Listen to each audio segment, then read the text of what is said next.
Gunnar Henderson, from Montgomery, Alabama, to one of baseball's best youngest stars.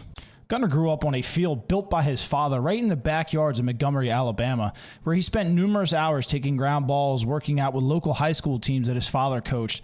And Gunnar spent plenty of time, working out and hitting and fielding and stuff with his younger brother, who's now 13, and his older brother right in the backyard. So the 2019 draft was the first one that Mike Elias had with the Baltimore Orioles. And with the 42nd overall pick after Adley Rutschman, Mike Elias called young Gunnar Henderson a high schooler from Montgomery, Alabama.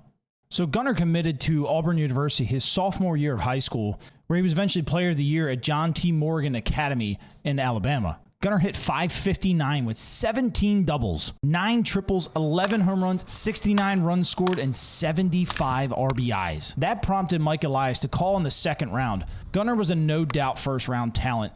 A lot of teams were a little scared off that he was fully committed to Auburn and he really wanted to go, and they didn't think they could honestly sign him. In comes the second round. Mike Elias pulls a little bit of money away from Adley Rutschman, doesn't sign him to a full slot, gives that extra money to Gunnar Henderson. Gunnar Henderson put that money to good use here. He put his own turfed batting cage in his backyard. But then the Orioles quickly got him down with the team in Sarasota, and they realized that the ball jumps off this kid's bat. It sounds different, and everything that he does, he hustles hard, and he's got a cannon for an arm. So Gunnar played 2019 with the Gulf Coast Orioles there, where he hit .259 his first year with 1 home run. And then got to remember, 2020, there was no minor league season. So remember, 2020 didn't have a minor league season due to COVID. So Gunnar was kind of stuck with, he didn't have any place to play, right? So the Orioles brought him down to their, I don't even remember what they called it, but it was like an instructional B-League thing, taxi squad or something like that in case they called him up. But it was to keep him with reps. They had a couple other prospects there too. So 2021 was the year where Gunnar really took off, and it only took him 2 full minor league seasons to reach the big leagues.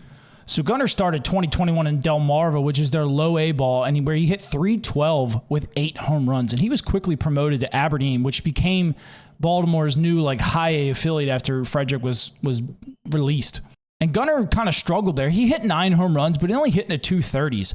And I mean, I think the Orioles still seen enough defensively and with the power, and they moved him to Bowie right before their playoff run, kind of to give him the experience, even though he was only 20 years old.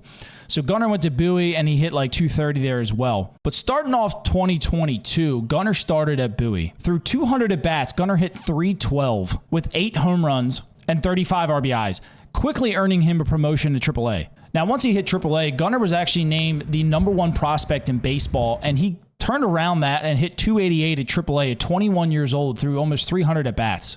There, he slugged 11 home runs with 41 RBIs. So in his age 21 season between 2 different levels, he hit .290 with 19 home runs. And it was at the end of that year when he got his call to the big leagues. And a lot of people speculate that they left him under that 130 bat threshold so he could, compete for Rookie of the Year, which would be this year, 2023. But he came up and, man, he lit the league on fire. The plan was to have you play second base tomorrow, Wednesday, and then go to first on Thursday, okay? But those plans change sometimes, especially when you're going to go meet the team in Cleveland. Thank you so much. Going to the show, yes, brother. Sir. Hell yeah. Yes, sir. Long time coming. All right, sir. dude. You deserve it. So the Orioles bring Gunnar up in their series against Cleveland, and one of his first game, Gunnar goes deep, right? This is a sight that we're going to be accustomed to seeing for a very long time. This kid's got a ton of power. You can see his family there for his first game. I mean, Gunnar's going to be a superstar in his game. So what I love most about Gunnar Henderson is Gunnar can hit the deep ball, right? We know he's got a ton of power. He can hit the ball the other way. He can drive the ball the other way for home runs, for extra base hits. He steals bases. He takes the extra base on lazy outfielders. I'm looking right at you, Tampa.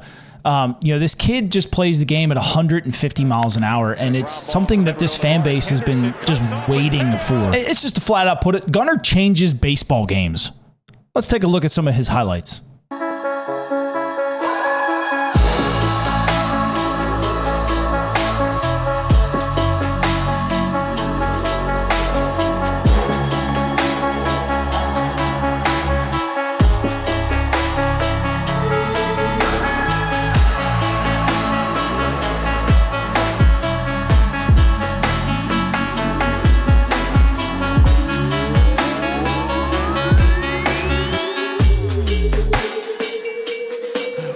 Yeah.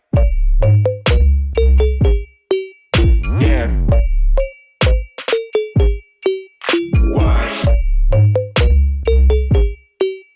Yeah. Yeah, yeah, yeah. Load it.